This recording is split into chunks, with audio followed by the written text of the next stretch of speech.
wanted to share a few ideas on notes that I took today from listening to an interview with Rob Luna. He is the #1 ranked wealth advisor in the country.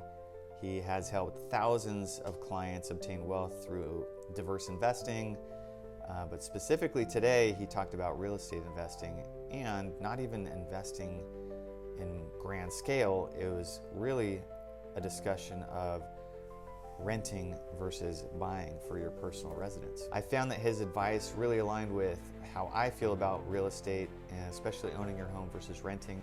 It came from a question of one of his clients.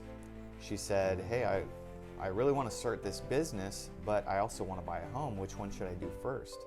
And here's what he had to say. Number one, he said, don't just look at the numbers. Financially, it might make sense one way or another month to month, but overall you want to look at your family dynamic and where you want to be in the next 5-10 years. He said there's no value you can place on resting your head at night knowing you don't have to keep moving around as a homeowner. For example, if you are married with children, most likely you'll want to stick around in the same home for at least 5, maybe 10 years, get integrated with the community, have your kids go to the schools that they want to go to, and make long-lasting friendships in the neighborhood. He also gave the example of not having to call your landlord every time you want to make a small change to the home with paint or anything else.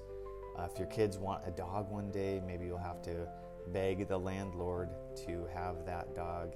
Next, he talked about home ownership as forced savings. As you make your mortgage payment month after month, your balance continues to decrease and the appreciation in your home continues to increase.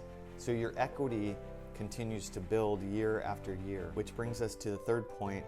When you reach retirement age, those who are renting will most likely have to keep renting, and they'll continue to have that expense. And we've seen that rent does not ever really go down. It only keeps going up. So you'll have to plan on that expense even after retirement. Whereas if you've owned your home all these years, you've been making your mortgage payment, most likely you'll be in a position where your mortgage is fully paid off, no housing payment other than taxes and insurance. So after retirement, you can count on that additional savings. The biggest barrier to entry for new homeowners is the down payment. There are programs that allow minimum down payment as low as 3% to get into your first home, and you can start building equity immediately.